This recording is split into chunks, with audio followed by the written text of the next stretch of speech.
y'all, please go check out that Truck and Chub Z, man. The dude is and especially when him and Shad get on there. Him and Shad got a chemistry, bro. It's almost like peaches and herb, bro. They got this thing going.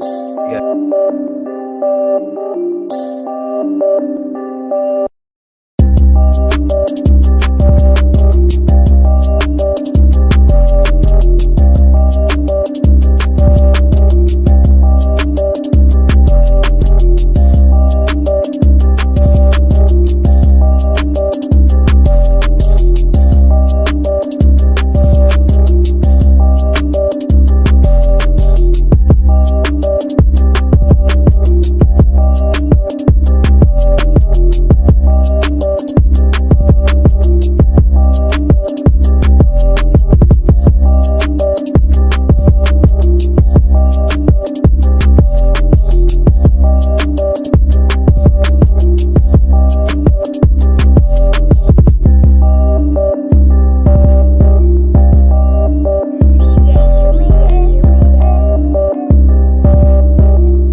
Yo, what's up with everybody about there? What up? Thank y'all for coming through. Hit that like button for us one time, man. Thank y'all for stopping through on this stellar Saturday, kicking it with us. Tomorrow is Selection Sunday and all that. Y'all know how we giving it up here on the Point of View.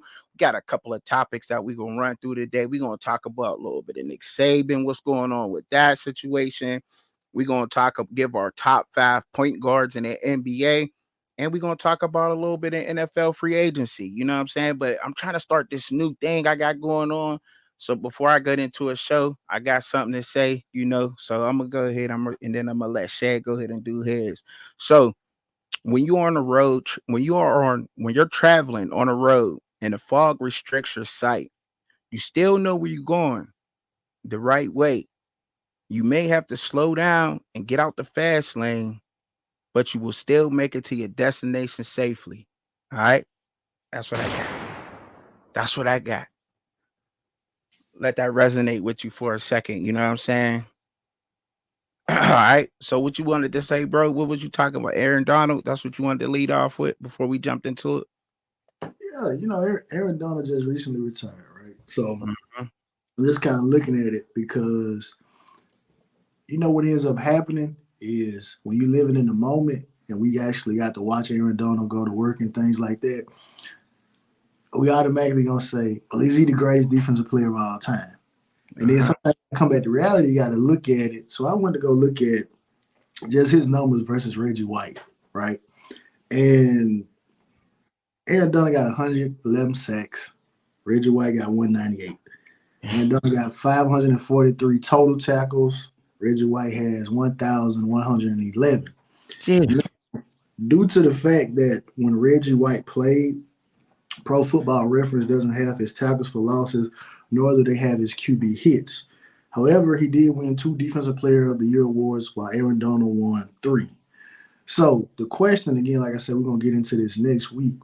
The question is, numbers aside, did Aaron Donald have a bigger impact on the game of football than Reggie White did?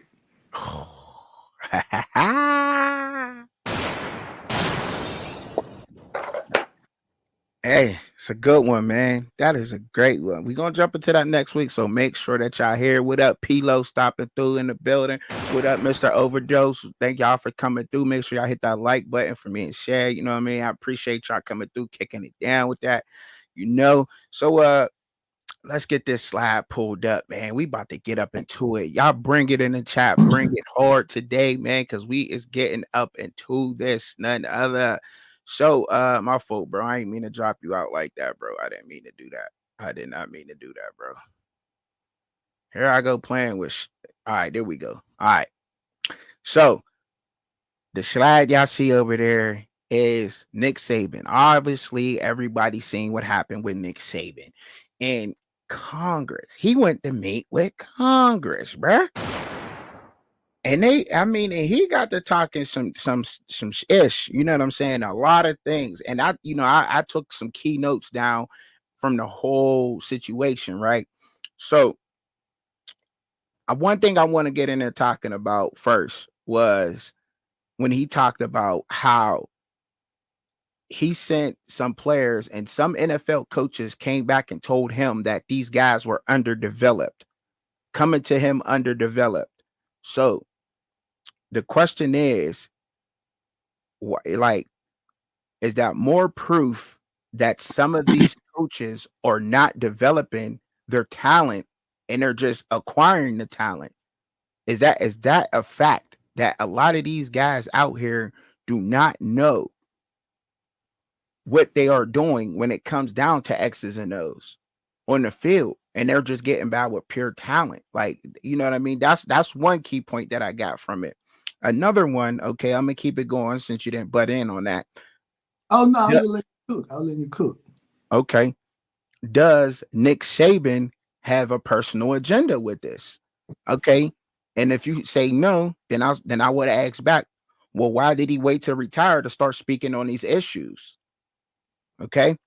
I got a lot to let's just start with those two, bro. Let's just get those two out the way right now, because I got more keynotes, and I'm sure that you do too, because look, this whole thing with him sitting down with Congress, I'm like, man, yeah, like, okay, I respect it, but because he did say something about revenue, and we'll talk about that. We'll probably jump into that a little bit later, where they was talking about revenue and everything, revenue share. Instead, he don't want the kids to be employees, and he wants to revenue share with the players and whatnot. But man, let's start with that, bro. Give me your thoughts on those two right there, bro. Well, in terms of development, I've always because a lot of fan bases they live and die by recruiting. They live and die by what these recruiting sites say that these particular players are forecast to be. Now, some people try to argue and say, "Oh, well, coaches, they're actually doing evaluating. They boots on the ground. They're scouting these particular players." And it's just too many players for anyone to realistically believe that is exactly what they're doing. I believe they are dependent upon these particular sites. Now, what's interesting about this, in the words of Yo Gotti, put a date on it. When did this NFL coach come and say this to you? Because I know he didn't just recently say that. That has to be something that you kept in the chamber. And I'm sure that that's not something that just started this particular year, or as they're trying to say, the NIL era. Because for instance, Nick Saban, I remember you had a cornerback. You are the secondary coach. You were the secondary coach. You had a highly rated defensive cornerback named D. Milner. Mm-hmm. Drafted in the first round by the New York Jets. D. Milner flamed out. So Yeah. are you to tell me that he flamed out? Are you to tell me that he was developed correctly? Now, I don't like to put a lot of emphasis on what a guy does in the NFL based on what his collegiate career is, but that was an epic failure. Nick Saban, what about Trent Richardson? He flamed out. Another one. So these are not guys that played in the NIL era or this current form of NIL era, because the NIL, well, not pay for play has always been around. So Mm-hmm. again, Nick, put a date on it. Right. Just put a date on it. When did this coach say this? You know, When and where? yeah, Right. yeah, because that's not something that he just recently told you. No. He been said Alabama has had their fair share of players that have flamed out. Now, obviously, you got a Derrick Henry, Minka Fitzpatrick, a Dre Kirkpatrick at that. At one point in time, you got a couple of guys. Bruh.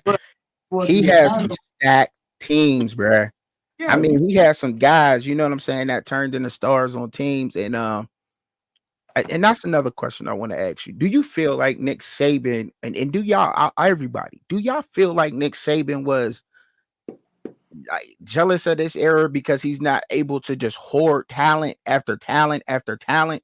You know what I mean? Like, I mean, so for instance, like, okay, let me put this down. Like, for instance, so back in, like, we're gonna go back to 2013 with this one. Okay. So he had Derrick Henry as a freshman at running back, right? And then he also had, just remember, he had Alvin Kamara also too as a freshman on that roster.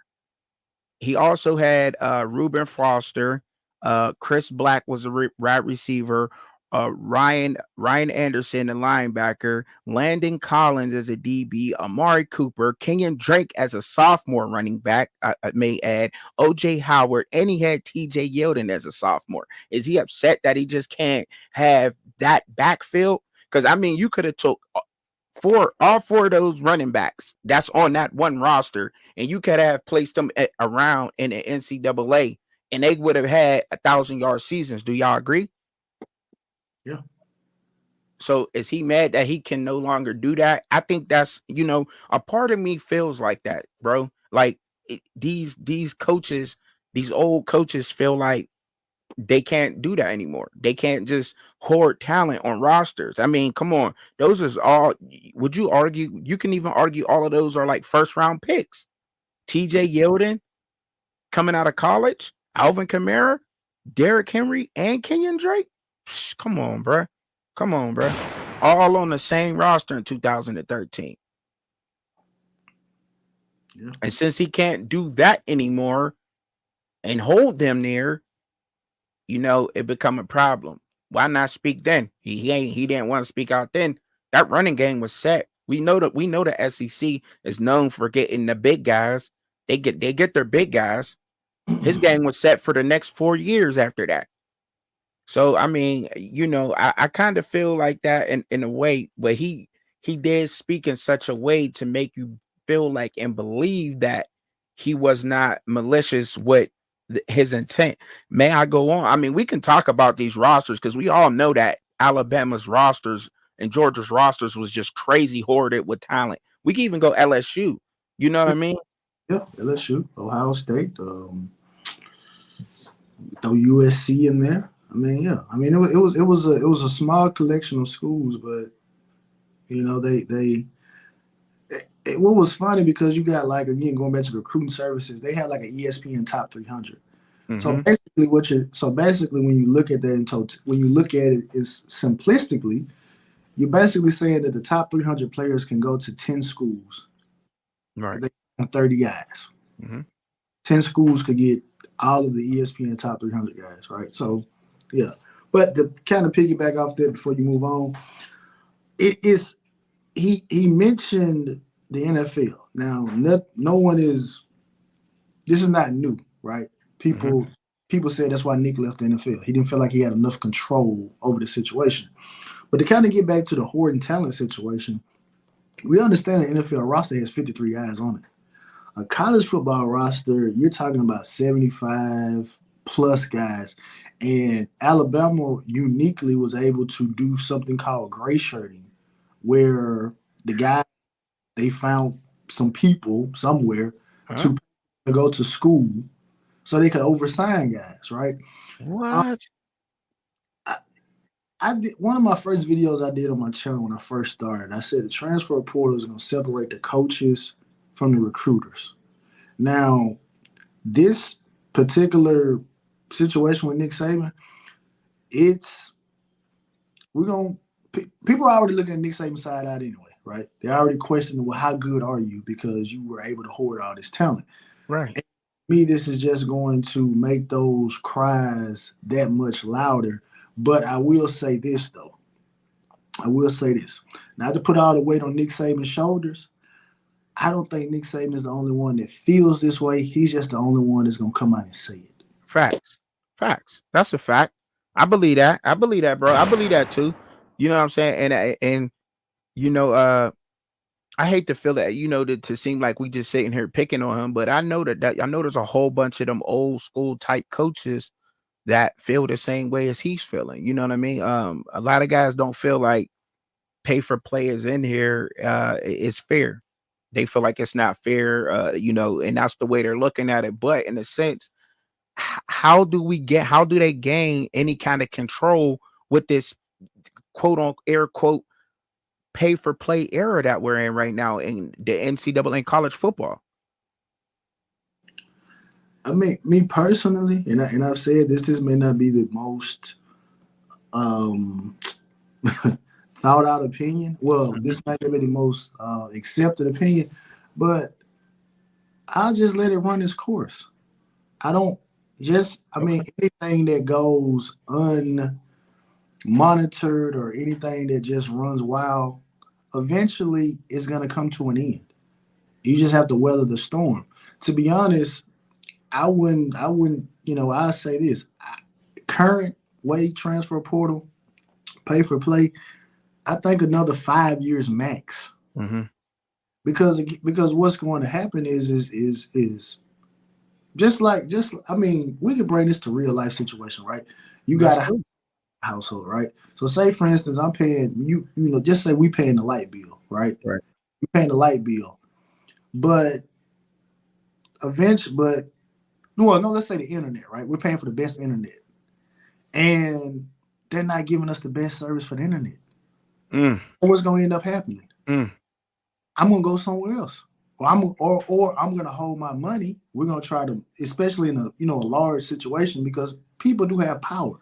That's So right. they can stand up to this and say, "Look, we're not doing this anymore. We're going to force your hand to change this." Similar to like companies do with the union, like when they go on strike. We're not Right. working. You can't replace us. Something has to change. So I think that's what's going to end up happening. I don't think people are going to continue to throw money at it, and there's no return on investment. Um, you're Right. not winning. You as a coach have come to me and said, "Hey, look, I need 100,000 for this player. I give you the 100,000. This player can't see the field, and you gave him all the opportunities in the world." I'm going to start looking at you because I'm going to start saying, "Well, do you really know what you're looking at? I just gave you 100K for this player. Yeah. He can't play." So Right. yeah, There so you go. another 5 years, I think this is gonna blow over. But again, everyone's gonna make Yeah. a big deal about it about right now. But it's gonna crash and burn. Yeah. I mean, because I feel that. I mean, how you want money and I ain't seen what you done. Now I can understand somebody who's 1,000 yard rusher, yeah, wide receiver, 900 yards, 12 touchdowns.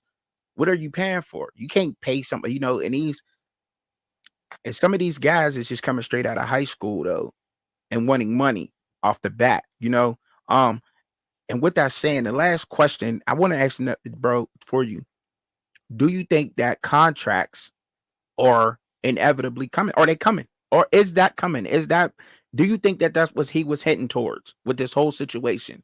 Contracts are on the way. I mean, I know this the stance that you had with it, and I think I look at it like this. Even if you do bring a contract, to me, I kind of look at it like the NBA. You know, whereas like in NFL, you're signing 4 and 5 year contracts. NBA, you Mm-hmm. like a 2 year contract with a second year option.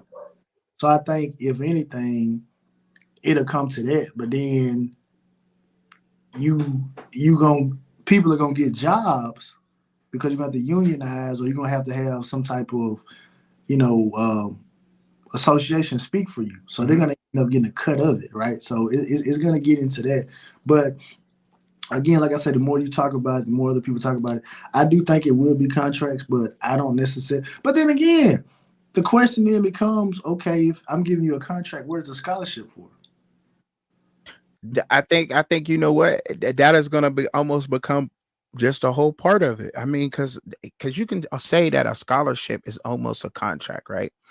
A binding agreement, especially when you're looking at student athletes and how the system is ran in at a college level, right?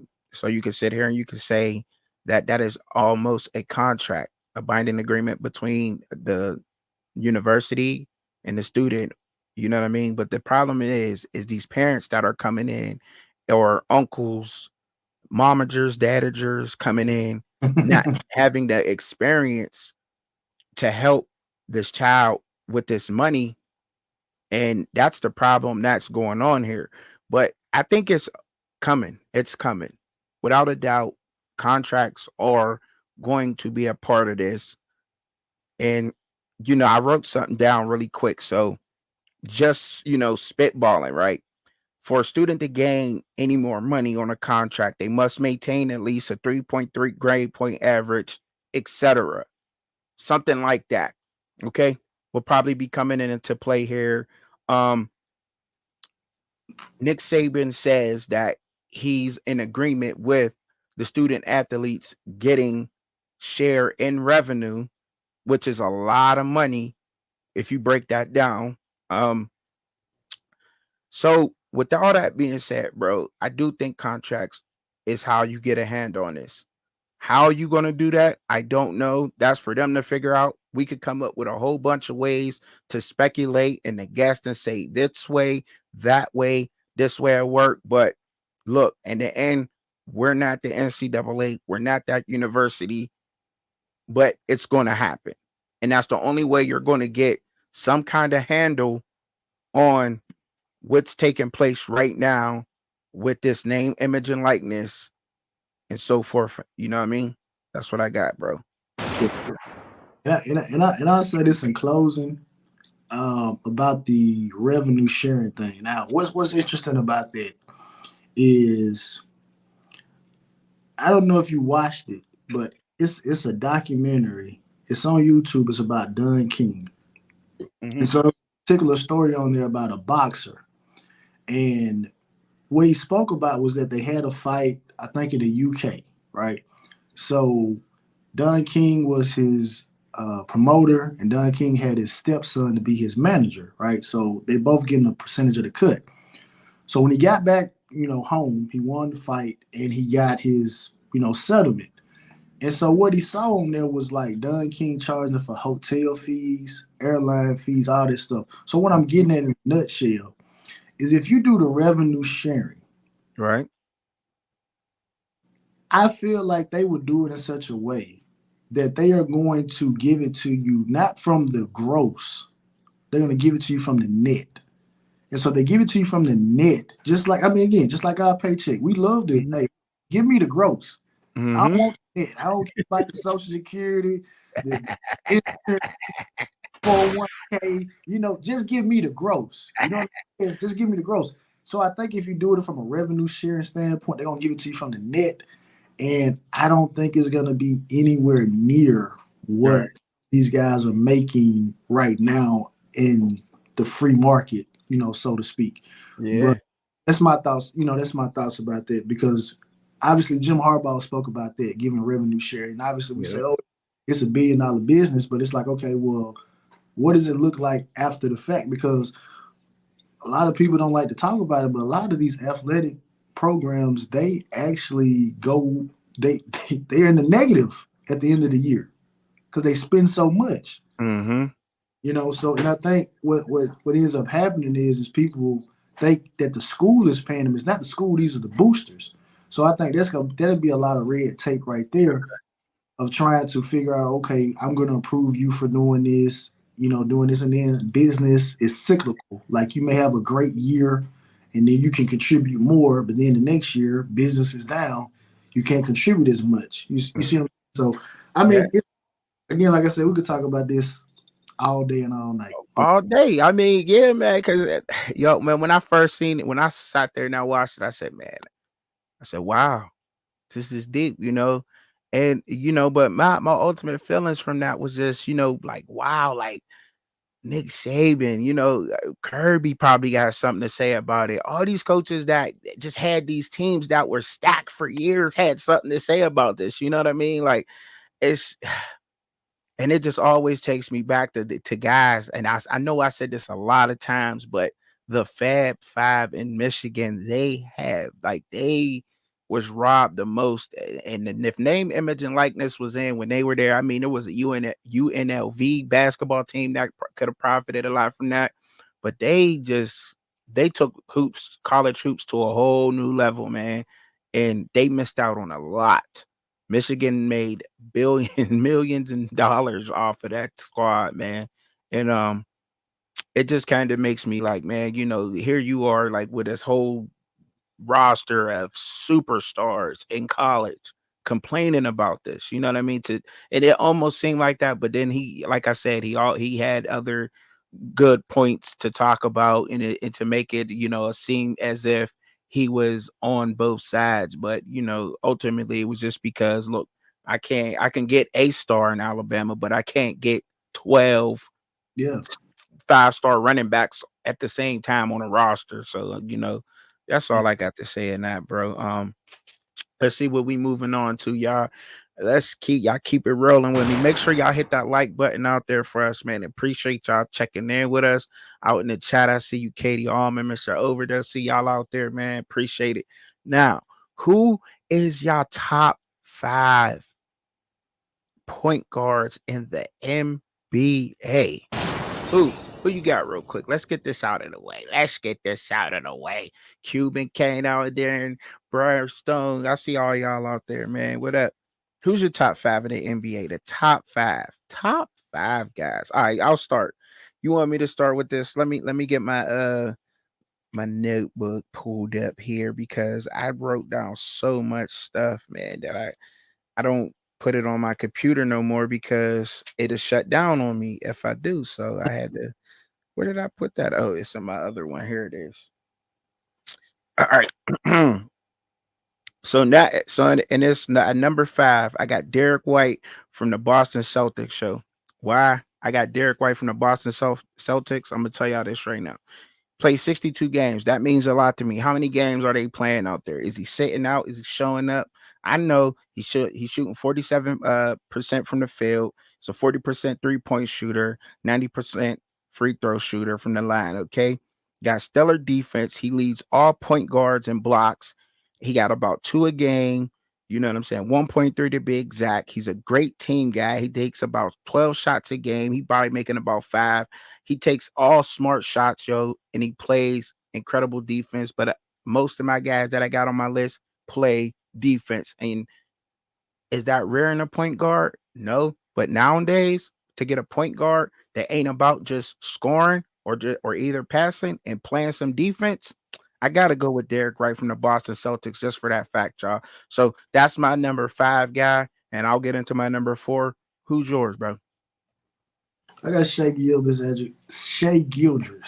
right? Crazy stat. Just looking at it, through the first 65 games of a career, he's averaging over 30 points. So, scored over 30 points. Mm-hmm. Looking at the record, OKC was down, obviously with the loss of Russ as well as Katie and James Harden over that particular period of time. But they've drafted well, and Shai Gilgeous has been spearheading that resurgence. Yeah. You got him as your number 5 guy, though? Shai Gilgeous-Alexander? That was my number 5, man. Number 5. Oh, his list. Oh, shit. Your list must be fire. Your list must be fire because he's up. I got Shai Gilgeous on my list. You know what I'm saying? But he ain't no he ain't the number 5 guy on my list, though. I must say, your list must be fire. So for my number 4 guy, right?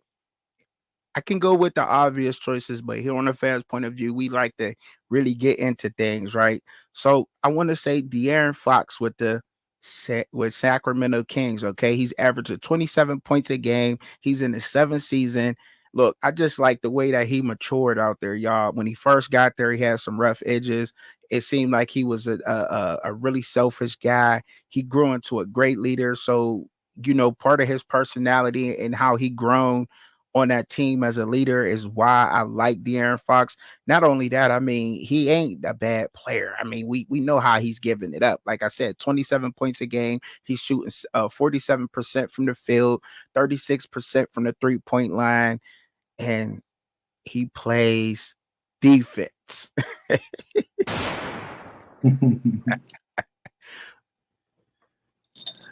I got Ja Morant at number 4. Okay. Shay, we're talking about prior to Ja Morant getting there, the Memphis Grizzlies had a down period after Zach Randolph left, after Marc Gasol left, Mike Conley. They kind of went into, they went down. And the thing that I like about Ja Morant, aside from the, off the court antics, which you can't overlook, but he brings it. He's given us, and speaking of this guy, because he just recently retired as well, Derrick Rose, he's given us almost what we didn't get fully of Derrick Rose, right? Okay. His height, we saw what Derrick Rose was, and I think Ja Morant is just giving us that same type of feeling that Derrick Rose gave us, except for he's doing it in a small. Oh my God! Hold up! Oh, what? Am I right? No, hey, bro, no, man, bro. What's up? Is that a fact, Cuban Kane? Is that breaking news right now as we speaking? Fields to the Steelers, Shad? Bro, who Justin Fields went to the Steelers? Oh, I don't know. I don't have I don't know. Is that a fact? Is that a fact? Is that a Cuban? Don't tell me that, dog. You done, bro. I seen that in the comments, bro. My heart done skipped a beat, bro. Don't tell me that. Yeah, I see it. Nah, bro. I've been wanting him a overdose. I've been talking about Justin Fields to the Steelers for so long. I ain't even mean to cut my bro off like that, man. I just got so excited, man. I got so excited out here, bro. So, oh man. Yeah. Wow. Breaking news. Justin Fields to the Steelers. Whoa. Oh boy. Hey. We going to the Super Bowl, guys. We going to the Super Bowl. We going all the way. Ain't nobody stopping us this year, bro. It's over. It's over. It's over, bro. It's over. Look. When we get to our NFL free agency, I gotta take a second to talk about that because okay, I'm pissed off because obviously the Chicago Bears are my second team, right? Because they got right. I'm pissed off about the Justin Fields situation, but we'll talk about it when we get to the NFL. Yeah, we almost done Burstone. We almost done. We on our number 3 picks right now for the top 5. Then we're gonna jump right into NFL free agency. We'll jump right into that. Oh man, excuse me. Okay. So for my number 3 person, I got Tyrese Halliburton from the Pacers. He's averaging 21 points a game. He's shooting 47% from the field, 37% from the 3-point line. Look, I know he could use a little bit of practice from the free throw line, y'all, but look, he makes up with that for his defense. Look, he's averaging a steal and a block per game, and yes, he's in my top 5. Yes, sir. I gotta put Tyrese Halliburton in there, man. He's definitely up in there, and it ain't because I seen it in the com. If you want to see my notes a little bit, I show you my notes. He's right there. You see it? You see it? You see it? Tyrese Halliburton. You see him? You see him?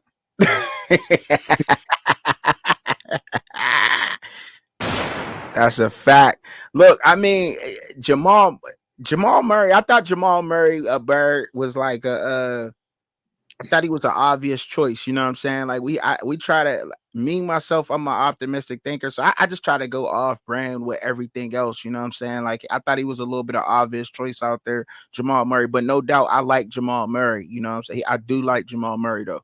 Just wanted to say that for the record. Yeah. So my third pick, I got De'Aaron Fox. And if you can kind of look at the, I'm going with my picks. You're going defense. I'm going with guys that are resurging franchises that have been down. We're Okay. talking about Kings team or organization has been down. We're talking about early 2000s, Mike Bibby, Chris Webber. This is when we Mhm. Kings were a legitimate threat. White chocolate. Yes, Mike, yeah, him too. Um, we got Mike Brown out here, and that's another great story too, Mike Brown, because I felt like that he was coaching LeBron, and obviously when you're coaching LeBron, it's like okay, well, how good of a coach are you because you're coaching LeBron. So I'm happy that Mike Brown has been able to get a second chance to show that it wasn't just LeBron James. He's developing a young team, and scary hours out there in Sacramento. Mm-hmm.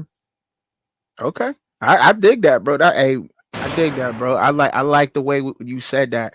You going with guys who are resurging the whole franchise. I like that. I like that, bro. I definitely like that for sure. I'm gonna drop a big bomb, break some glass on that one because I like that shit. Uh, so my number 2 guy was your number 5 guy, Shea Gildress Alexander from the Oklahoma Thunder. Look, man. Um, 31 points a game. He's shooting 54% from the field, 38% of free three-point shooter. He's on 88% from the free throw line. Look, he getting 6 rebounds, 6 assists, 2 steals, a block, 8 double doubles on the season. I mean, look, Shea just played 60. He played 65 games so far. He take about 20 shots a game, and he's making at least 11 of those. So that's what I mean. That's not bad, and he's shooting pretty good, bro. That's all I'm saying with that right there. And he plays tough defense. You know what I'm saying? Like I love that, man. You know, because you can score all day, but you got to be able to guard somebody on the court. You know, I'm not the basketball aficionado guy, but you know, I noticed that you got to be able to guard somebody on that floor. Like you got to be able to play all around. Like, cause I mean, you can score, but some great point guards that can score a lot just don't play D. You know what I'm saying? That don't work for me. I like defense. I like defense, especially in basketball. If you can stop them from scoring in basketball, you can win the game. That's just how I go, man. That's how I feel on that one.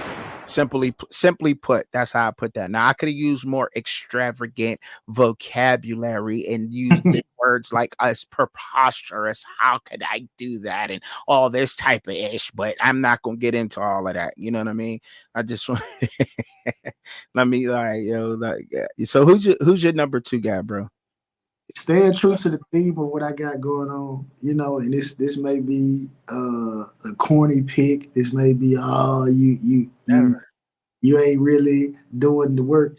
Look, the chef going Steph Curry. Steph Curry, dog. Steph Curry. Come on, man. On with team, resurging a franchise. Mm-hmm. Obviously, we're talking about prior to them guys getting there. We're talking Baron Davis, Monte Ellis, but obviously they didn't make it to the heights that they made it to.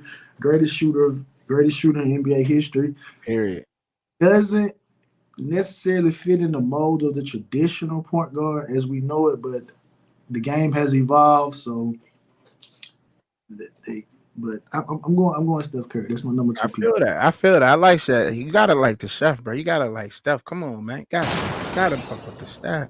So my number 1 is the most obvious. I know. Yeah, I like. Okay, so look, I can go Luka, right? I could say Luka Doncic, and I could just be like, just flat out like, because he's just him. Period. And technically, he's a point guard. I could say Luka Doncic, right? I could say that. But then, like you said, people will say, "Oh, you ain't did some homework." Hey, I'm gonna throw y'all off with this one, right? Cade Cunningham from the Detroit Pistons is my guy. Okay. Why is he my guy? In his third season in the NBA, he just keeps progressing, getting better and better with every year that he has came into the NBA. There was questions and there was doubts about him, all the adversity that he faced going into the NBA. He could have easily went downhill and started declining, but he didn't. He picked up, he got his lunch pail and his hard hat on. He went to work and he has gotten better every season he has been in the NBA. Okay. He's shooting 45% from the field right now, 36% from the 3-point line, 87% from the field 3-point line. And he plays well defense. and all those other reasons I named, man. I like everything about him and how he came up. You know, people was doubting him and everything going to Detroit, all that pressure of being the first pick, the second pick, and all that. And he has got there and he has progressed. That's what I like about Cade Cunningham. All right. My number one point guard, I'm gonna say it just like this. We got the new Bucks in the league, Cade, Trey, De'Aaron Fox. But at the end of the day, in my opinion, as long as the second greatest point guard in NBA history is still on active rosters, Chris Paul is still the best point guard in the NBA. That's my number one. Again, keeping with the theme. Chris Paul pulls up to your city. What did Dr. Dre say when your album sales not doing too good? Who's the doctor they told you to go see? When your franchise ain't doing too good, who's the point guard? Come get. You gonna go get Chris CP? CP3. So until Chris Paul retires, Chris Paul the best point guard in the NBA. And again, my opinion, second greatest point guard in NBA history. Okay. All right. Hey, bro. Hey, I can't argue with that. And I like that pick too. I like that pick. I knew you threw me off with Chris Paul being your number one, but I knew I really threw you off saying Cade Cunningham. Well, you know, the thing about it when you bring up Cade Cunningham is obviously, you know, Detroit Pistons are catching a lot of flack because they were 30, like they hadn't won, like they were like on a terrible losing streak, you know, to start. You know, but again, like I say, I'm happy that you can see through that and you can actually see the talent because a lot of time maybe the overall results don't tell you how good of a player that person is. Hey man, Cade, I just look, you know, like I said, a lot of it is his journey. You know what I'm saying? I don't know why I get caught up in some people's personalities and everything and the stuff that they go through in life. You know what I'm saying? See, that's some of the things that I may admire in a celebrity or a well-known person or something like that too. You know what I'm saying? Not just the stats and everything else that go with it, but he balls out every night. But everything that he went through, bro, like to get there to that point, most people would have just cracked under all of that. You know, they would be doing a lot of stuff. You ain't hearing his name in no news, no charges, no stupid stuff like that. He's just balling out up there in Detroit, losing or whatever. He's still balling, bro. And you got to respect that at some point, you know? Feel me? All right. So moving on now, we going to get up in, unless you got something else to say, bro. You got something else you want to add? No. Good. Okay. All right. We up in that NFL free agent. See, and we up in there in the fans' point of view style. Everybody out there in the chat, everybody that's here kicking it. This is how we doing it on the fans' point of view, free agency style. Now we get to talk about that Justin Fields situation. Did you want to kick that off, bro? Because I mean, I can't wait. I'm pissed off about this, right? So this is what the Chicago Bears, my second team by default. This is what they went to go do for this quote unquote generational quarterback out of USC who's not better than Justin Fields. Who's not prospect than Justin Fields. Guess what they did, Truckee? What they did? 4 O-line players. They went and got Keenan Allen. They went and got Dante Pettis. Didn't they grab a tight end too? Bro? Yes. They got yes. So you tell me they went and got Gerald Everett. You telling Mm, me that Caleb Williams is here mm, again? mm, mm. Chucky, didn't we do the show? We did Yes, the we show. did. Got the notes. Yes, we We did. basically said Justin Fields and Caleb Williams the same quarterback. Same quarterback. Same exact Even quarterback. though, and this may be my bias, and I shouldn't be saying this because he's Ohio State quarterback. I think Justin Fields is better. Ohio Yes. State was better. Yes. He and you know what? And even if you don't agree in saying that he is better, he has more NFL experience than Caleb Williams does at this point, which we already said that was better in the first place. The number one guy out there, the number one pro out there that's been evaluating quarterbacks thus far, that is very popular, everybody knows him, has not missed a beat, is Merrill Hodge, the ex-Steeler, I must say. But he was right on point with his take upon Caleb Williams and Justin Fields. He already told the Bears, came out and told them publicly, they are, if you're crazy if you're going to go grab Caleb Williams and let Justin Fields go. And they gone ahead and did it anyway. But we knew that was going to happen. We knew that was going to happen. You know, we Bruh, knew that. We bruh. knew that. Like I say, this is not even my number one team. I'm mad about this. I'm not. I'm excited. I'm excited Justin Fields I coming to the You Steelers. are. I know you are. But I'm just, how do you go out here and go do all of this? And then you still keep your picks.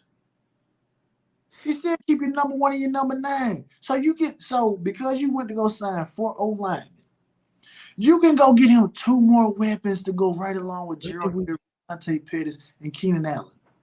Or you can address it in defense. Or you can trade the number 1 and parlay it into. But you rolling out the red carpet for this guy who is not better than Justin Fields. And we got him for a conditional 4th round pick.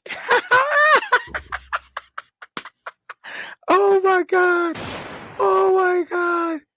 Yes. We got him for a conditional 4th round pick. And we only got to pay Russell Wilson $1.2 million this season. We got Russell Wilson for 1 year, $1.2 million this season. The Broncos got to cover that other half of his shit. And then we just got Justin Fields for a conditional. Let me I may add that. Let me pull that up again. And this is per Brian DeArdro of the NFL. That's the writer, CBS NFL.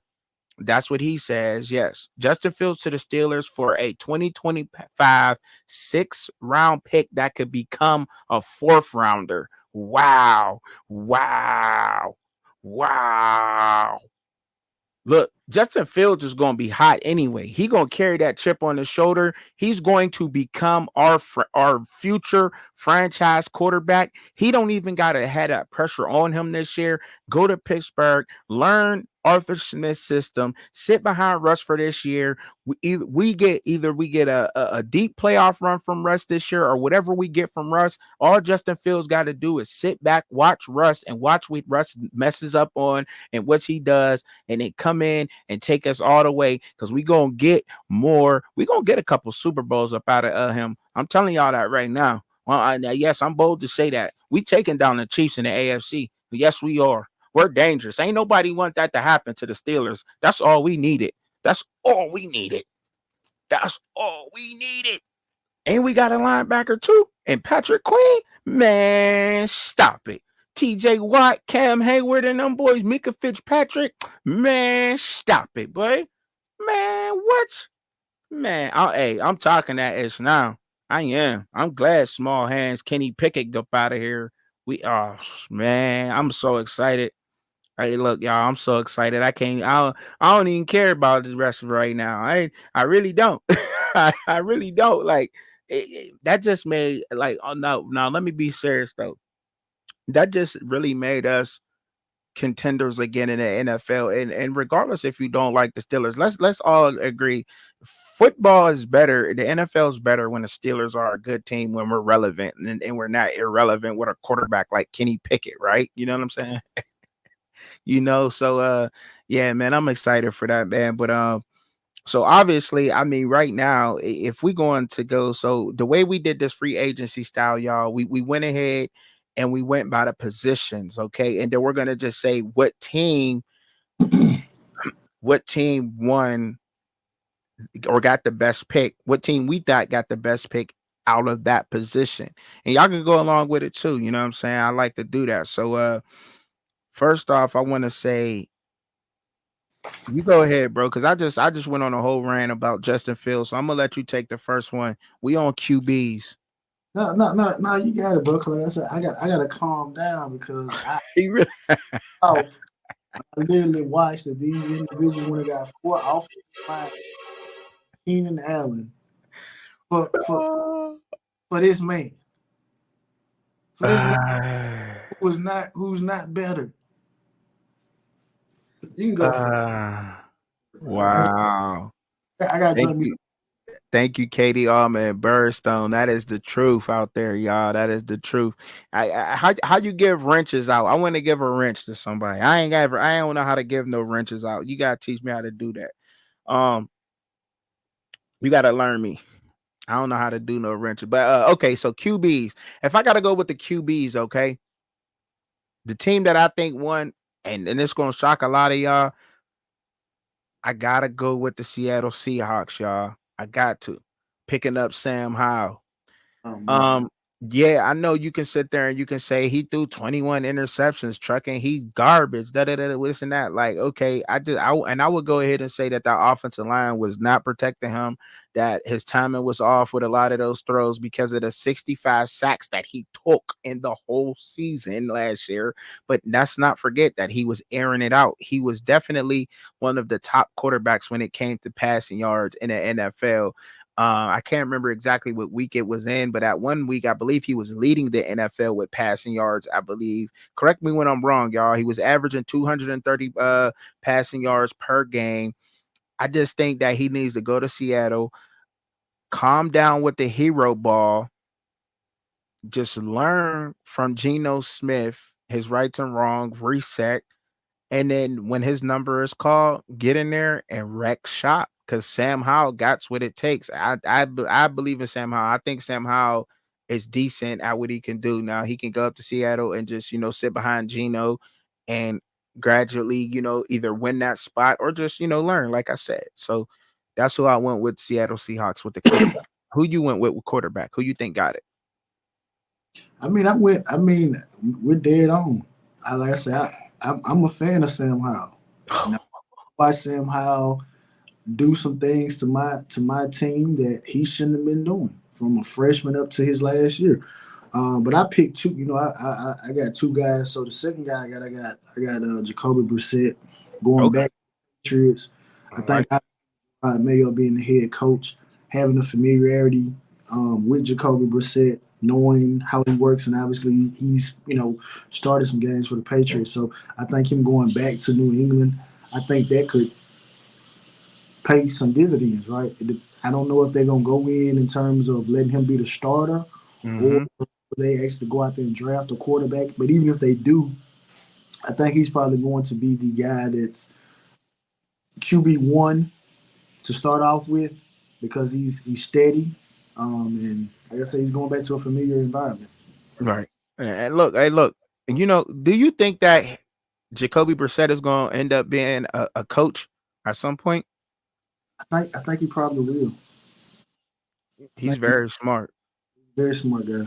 Yeah, he is. And I think that's what they got him up there to do for that 1 year is to mentor a guy. He kind of reminds me, and I said this in my video. I'm not sure if you checked it out or not, but he reminds me of Brian Leftwich a little bit in his latter years, you know what I'm saying? Going around and kind of getting those 1 year deals and mentoring these young guys that's coming in from college. And I think that's why Jacoby Brissett's there. And I think, and now it's making me believe that the Patriots, without a doubt, may go Jaden Daniels if he's there. If he's there, at that with that pick. I believe that Jaden may be the best of the three. The top three that they're saying right now. If you got a Caleb, Drake May, and Jaden, I gotta go Jaden. Who would you go with that real quick before we move on to the running back? Out of those three, Out of those three, man, I had to Is- go. I'm gonna go Drake May. okay, okay. Personally. Drake May. Well, you see a lot of Drake May, so you seen a lot of him in the ACC, So I can feel that. I'm gonna have to get your take on that. So running back, when it comes to the running backs, I think the Baltimore Ravens got the best. They won with Derrick Henry. I know. Look, Derrick Henry, look, he was second in the regular season with rushing yards. I think he had over 1,100 rushing yards in the season, only behind Christian McCaffrey. Y'all, he had 12 touchdowns. And in the AFC North, your best ability is availability. Period. That's a black and blue division. The AFC North, we give it up. It's tough out there. Derrick Henry played all 17 of his games. He's a veteran. He knows how to get it done. Big guy. And he will be most used. And look, he's in company of guys like CMC, Raheem Mostert, Kyron Williams, Jalen Hurts, and with first downs. And you're going to need them first downs, them short yardage first downs in the AFC North. And that's why I said the Baltimore Ravens would get in the running back when it came down to getting the best running back off the board. Now, I could have went with the obvious choices, but, with the the Eagles with Saquon, but I mixed it up a little bit. Okay, my two picks. I saw Joe Mixon is going to the Texans. I think that's going to be huge. Joe Mixon, a guy, obviously, I've been watching Joe Mixon since back when he was in Oklahoma. Smooth running. I think Joe Mixon, you know how they say guys are born too early or born too late? Yeah. I think it's into that he was born too late. I think if Joe Mixon was in the early 90s, late 80s, early 2000s, Joe be looked at one of the best running backs in the NFL. He can do it. He can catch. He can run. To the Texans, he's going to get that work. And then I got Gus Edwards to the Chargers. Who the head coach over there? We know what they're looking to do. Gus Edwards, a bruiser. Obviously, know a lot about Gus Edwards. He played for the University of Miami before he transferred. I'm happy for the young man. He's transformed the way that he's playing the game, much more physical running back. So those are my two picks. I think that it fits for the offenses that they're going to. All right, I could dig it. I could dig it, bro. I could dig it. Like I didn't go with the two guys. I just went with the straight up teams, that I think won in that category. But when it goes to wide receivers, I went ahead and who'd you go with where a receiver bounce back? Let's go ahead. So my two receivers, I got Ray McCloud to the Falcons, and I got Curtis Samuel to the Bills. I chose Ray McCloud because I recently saw that Cordell Patterson, he's saying his goodbyes, right? And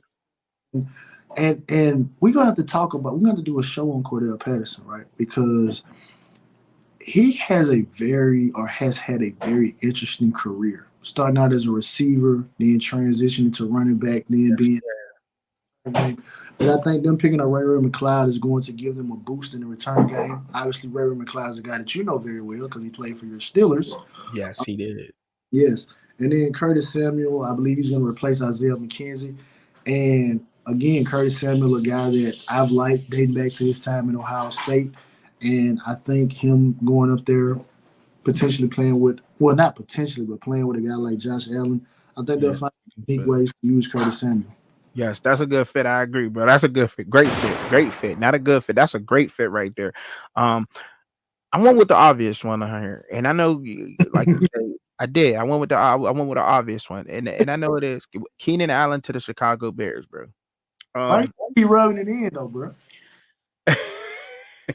Keep rubbing it in though. I'm just asking. I thought we were boys. Why you keep we is boys, man. We more than boys. We bros. We bros. I keep rubbing it in though, man. Look, man, I'm just Keenan Allen. That was a great pickup, man. I mean, was it too late? Should they have done it for Fields? Absolutely. But look, that was a great pickup with Keenan Allen because they needed another guy, Keenan Allen. He always has been consistent in the NFL, and when he's healthy, and with a young DJ Moore carrying most of the load out there in Chicago, he just got to come in and do what he always done, and just be Keenan Allen and stay healthy and ball out. He is clutch, and he's always in the top 10, top 12 receivers every single season. And he's older, that was a great pickup from the Chicago Bears, man. Great pickup, great pickup there. Must say that. Just to kind of piggyback on the Keenan Allen situation. Keenan Allen came to the NFL. I think he had tore an ACL because I think he came from Cal, I believe, one of them California schools. Mm-hmm. Just for him to have the career that he's had after sustaining that particular injury, I didn't think Keenan Allen would last this long.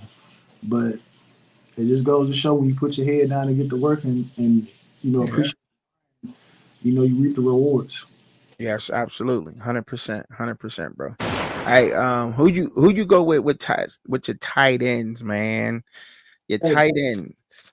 I got Jonnu Smith going to the Dolphins. I got Irv. Great minds think alike. Now the Irv Smith situation to me, I think is very, very interesting.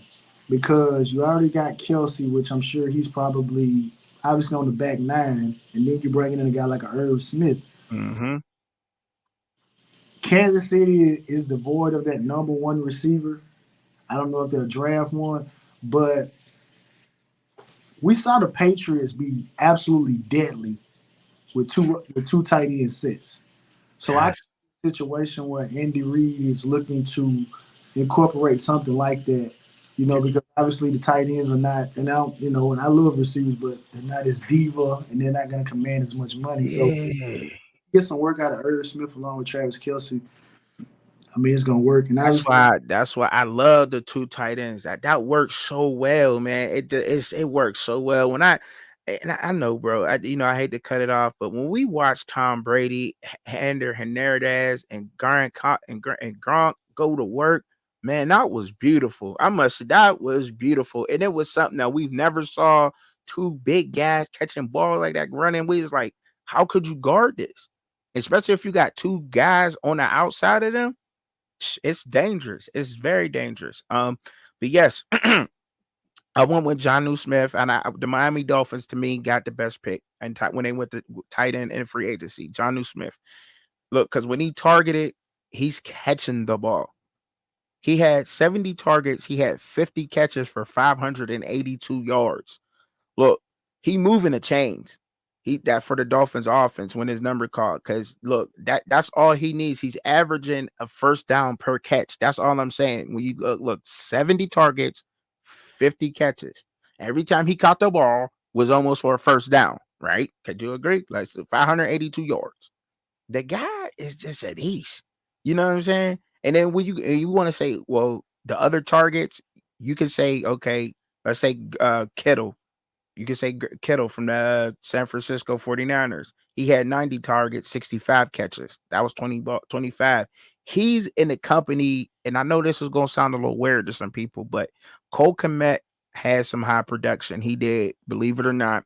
And so did Dalton Kincaid, had high production at that position. And this is where Jonnu Smith is in his career. And that's exactly what the Dolphins needed, was a clutch tight end that they could count on to get the job done and catch, because Mike Gesicki just didn't do it. And that's why it got me thinking, like, I don't know if he's going to do that with the Bengals as much, because I don't see him doing that. I mean, he had his chances. I'm not saying he was that bad, but there was some playing where I seen things out of Mike Gesicki. I'm like, dang, he would have caught that, 3 years earlier or 2 years earlier, but he's been on a decline. But the Dolphins definitely won when it came to tight end, to me, picking up Jonnu Smith. All right. So, and I went to, did you do tackles? Did you do tackles? O-line? Did you do O-line at all? I just did O-line in general. You just did O-line in general? Okay, so who got the whole O-line? Who you got? I got to give it to the Jets. Now, obviously, two names. They're big names. They may not, if they can kind of keep it together, these are going to be some good pickups. They're not long term options. They're kind of maybe along the lines of Aaron Rodgers, maybe 2 to 3 years. But they picked up Tyron Smith and they picked up Morgan Moses. Yeah.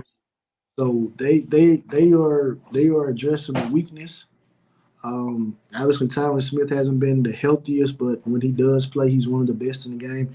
And Morgan Moses, for a bad Commanders offensive line, has been probably their best offensive lineman. So where do they go now, bro? Where do they go now? Where do the Jets go now? Now that I mean, because I was thinking about that too with the Jets, right? And when I'm going down taking my notes, the Jets, they did shore up their offensive line, but where do they go in the draft now? Seeing that they addressed that in free agency, where do you think they go in the draft? What position? Just real quick. I mean, it's not something we prep for, but you know, I don't really know.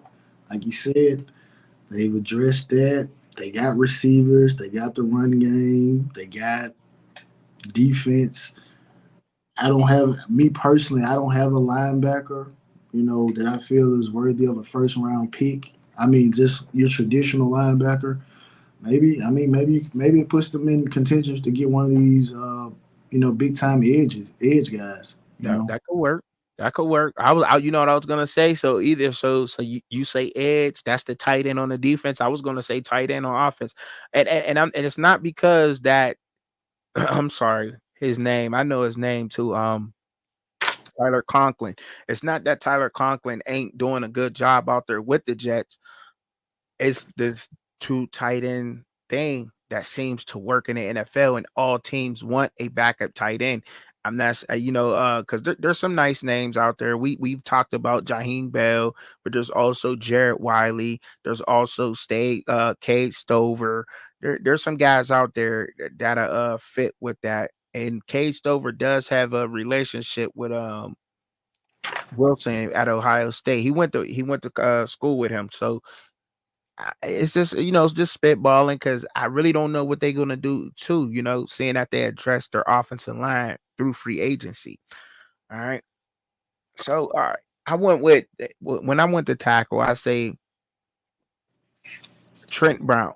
Whoever gets Trent Brown is going to be a winner on that offensive line. A veteran, a veteran that could come in, give you excellent tackle play, lead the offensive line, teach some moves, being an extra coach and extra eye on that field. So I must say that. But when you want to go whole O line, to me, obviously, I went with the Panthers, bro. And I know you're gonna say, well, why'd you go with the Panthers? Why? Well, they signed Lewis to 4 years, $53 million. They signed Hunt for 5 years, $100 million. They spent $153 million for a reason. Now, we can sit here and speculate on who and how, but them motherfuckers better show up to play football. You spend 153 lines on two guys, they better be it, and they better be protecting him. So that's what I went with, and that's just what I got to say. I might have got a little pre-hype there. Let me calm myself down, but that's what I went with the Panthers, okay? So who you go with defensive line? No, and just to kind of piggyback off that, that's what they needed to do, right? Mm-hmm. Got CJ Stroud had a fantastic rookie year, and got people questioning, even had the the Panthers situation like, oh well, we wanted CJ Stroud. I didn't really want Bryce Young. Man. So them doing that to me shows, okay, we're gonna put a commitment to this young man, because I thought Bryce Young was obviously you can't talk too much about college, but I thought he was a very, very good quarterback. So I think he should be given a fair chance. Yeah, absolutely. Need to be a Justin Fields situation where they never address what needs to be addressed, right? So, yeah. But as far as D-line, obviously, you got edge, and then you got interior guys. So I got 4 names here. I got Brian going to the Giants. So you playing out of Thibodeau. Okay. Very pass rushing duo. I got Sheldon Rankins going to the Bengals. That's a big time get. Eric Armstead to the Jags. And then I got, obviously, Wilkins. My guys, Christian Wilkins. finally getting the I ain't gonna talk Super Bowl like you just yet, but we got some edge guys. We got some linebacker play.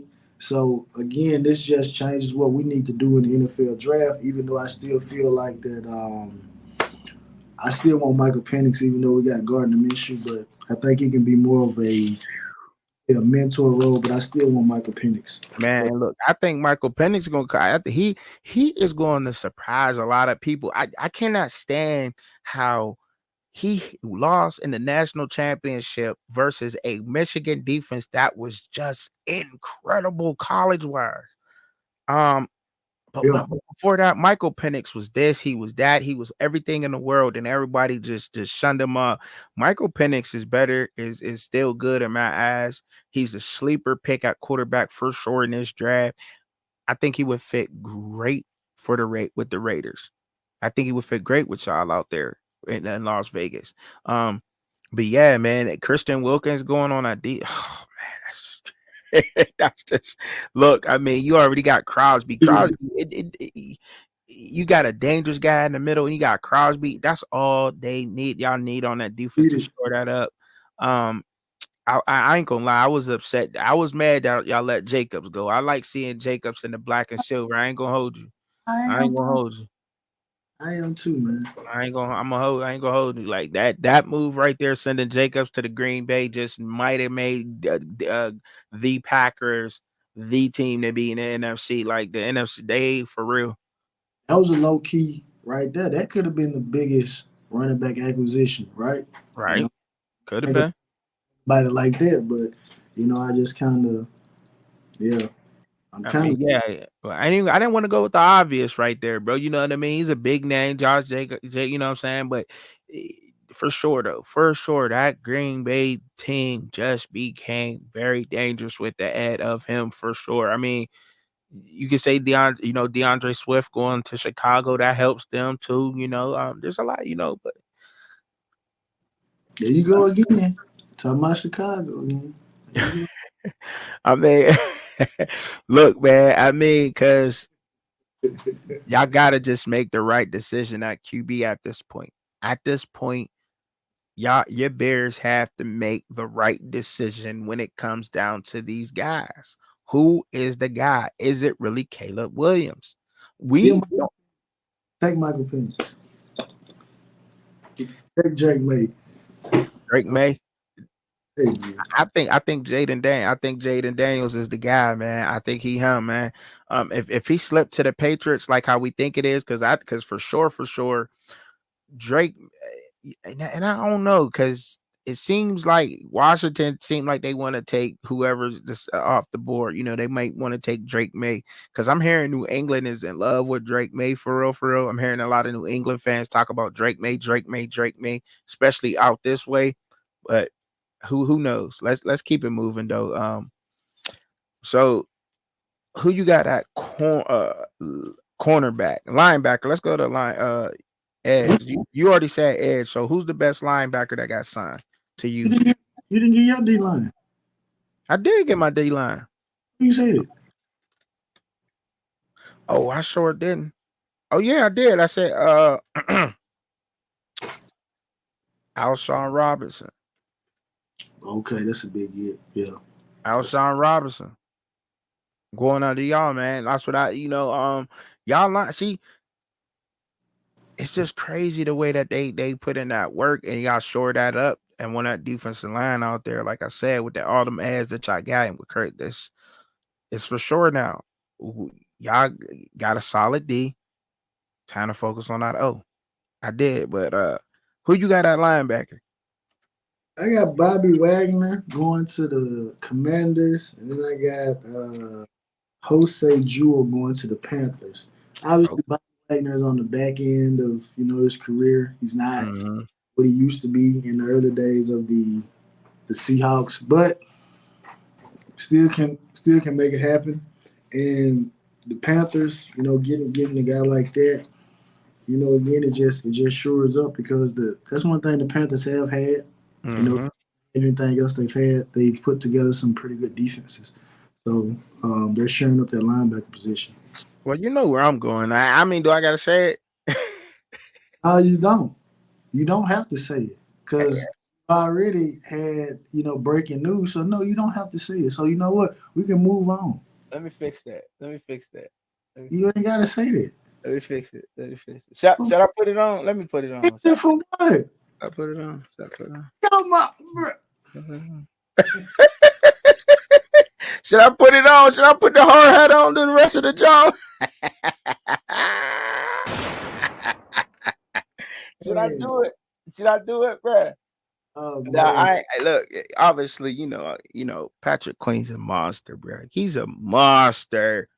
He's a monster. I know it's been all over the headlines, but he's a straight up beast, a straight up dog in that division. He's been giving us hell, and now he's going to reverse it on them. And he got that mentality in Pittsburgh, and he's coming to us. We got the best linebacker. Yeah, I did that. I ain't gonna lie, y'all did that.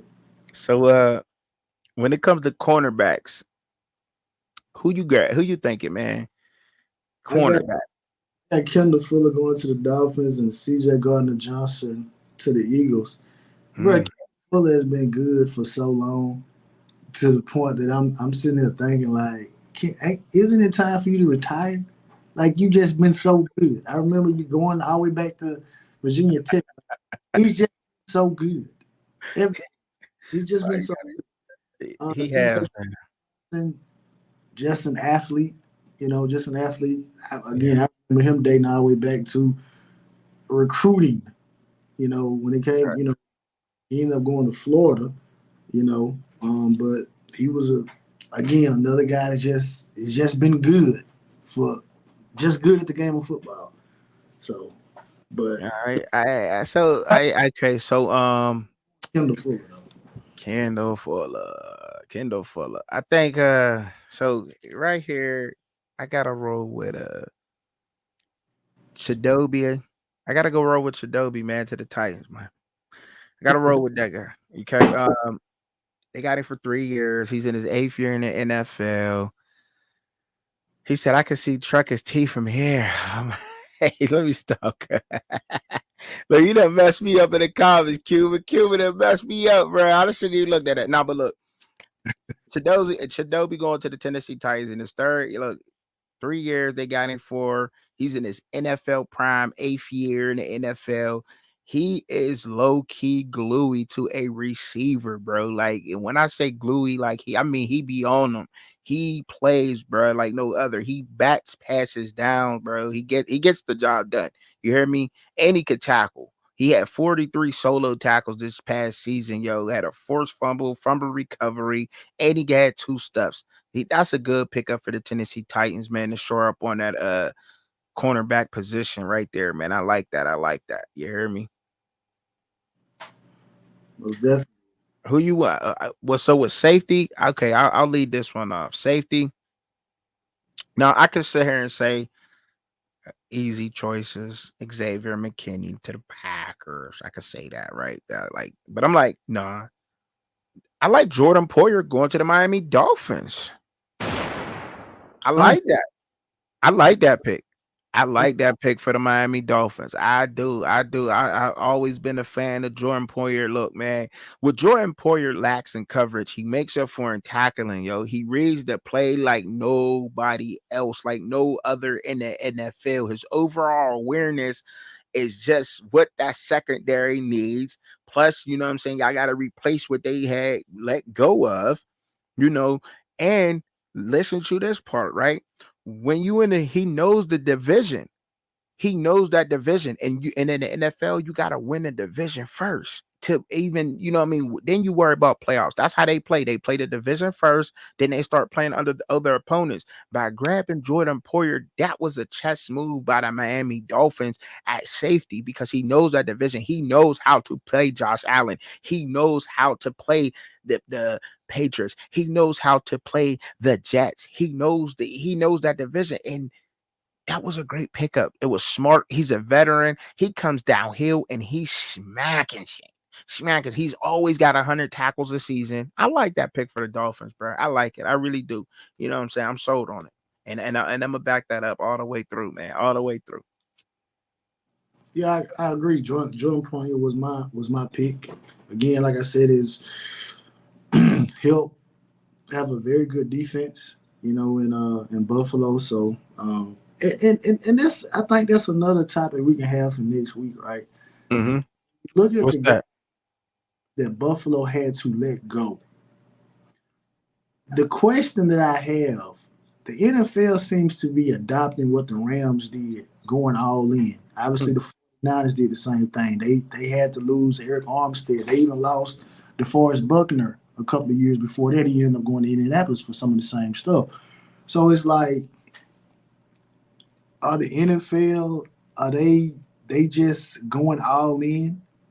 Is that the mindset right now? Just to go all in, and if you can't get it, you just have to let guys go? Ain't that weird? That is weird, bro. I don't know. Like, I don't think that should be the motto, but it does seem like that. That's a great point that you brought up, and we definitely gonna have to talk about that. And that's definitely a great topic to talk about because it does seem as if that happens like that a lot. Um, Now I picked another person. Now who else did I say? Who else did I say? I think I was talking about Brandon Jones to the Broncos, right? I think that might have been a little bit of decent for them. For them. You know what I mean? Obviously, look, if you're a Miami fan, then obviously you feel like Brandon Jones has dropped off, right? Um, as far as his tackling goes, how he used to attack the ball, right? You know what I'm saying, from the safety position. But he's getting a little older, right? He's gaining, and he may be banged up a little bit. His NFL years may be catching up to him. Is my argument, right? And he had 2 picks last season, so he lacked out on his tackling, but he got 2 picks. And having 2 picks in the NFL, that's not a bad season at all at safety. You know, he had what 4 passes batted down, and he stopped a couple plays behind the line still. So for the Broncos, I think that was a decent pickup there too. You know, might I add, I think that was a decent pickup for the Broncos. Um, Better than what they had going on there. They just need somebody decent enough, because Patrick Surtain is just he's him, he's Yeah, him, it really is. It you really know. is. And yeah, man, but that's all I got, man. You got anything else you want to add on, brother, before we get on up out of here, man? Because I know you got They got diaper duty up. So yeah, that's a fact. That's a fact. That's a fact. That's a fact. Oh man, hey, man, I appreciate all of y'all coming through, kicking it, man. I did throw the chat up kind of late, but I had to pull that down 1 second because I gotta do it. Here we go, Steelers. Here we go. Let's go, baby. We about to go. Oh my God. Look, he said, please ask Chad Shad if he trains during spring break. He doing all the training he need to right now, Cuban. He training like a man. I I just hey Cuban, I just started training since me and Trucking, since we started doing our show. So I wasn't doing it, you know, Oh, on other people's show. So no, I just started. okay. Look, I appreciate it. Hey, y'all got, man, I appreciate everybody coming through, kicking it, man. I really do, man. I appreciate it for real, because means a lot. It's fun. There's a lot. I love doing this, John. Love doing this. Make sure y'all hit that like button, man, when y'all come through and check us out. But don't miss tomorrow, man. Cause I know if you wake up early in the morning, I know where you at, but I know it's normal. I'd say 11 in the morning, but I normally start by like 10, 9, 10 in the morning. It all depends. So 10 a.m. I do the morning after with no plan B, baby. Make sure that y'all stop through for that. Pull up, get your coffee, your bagel, your tea, however you do it. You know what I'm saying? It's a nice, calm morning show. I won't be all, we just vibe low, drinking our coffee. We're gonna talk some things that we didn't get to talk about tonight, you know, and all that. So make sure y'all stop through in the morning for that. You hear me? Appreciate y'all, man. Look, y'all have a wonderful night. Everybody get home safely. If you at home right now, if you know what I'm saying, make sure that you get to your loved ones. Remember that. One more time, man. May I read that again? Should I read it? Can I read that again to y'all? For those who didn't catch me at the beginning of my show. Can I read it again, bro? You mind? Yeah, go ahead. You mind? Yeah, all right, let me see. Let me see if I can get it pulled up right quick. Let me see if I can get it pulled up. If it's meant to be, Okay, so I said, when you are traveling on a road and a fog restricts your sight, you still know you're going the right way. You may have to slow down, get out the fast lane, but you will still make it to your destination safely. Yeah, all right. And that's all I want y'all to do, man. May the Most High bless y'all. Y'all have a blessed evening. Peace up out of here, man. You heard me? Jersey. Want to see Truck and Chubby live and co-host Shad? Tune in at Fans Point of View, Saturday, 6:30 p.m. Eastern Standard Time, 3:30 p.m. Pacific Time. But in the meantime, in between time, enjoy the content. Don't forget to hit your notification bell for all updates. Thank you for watching.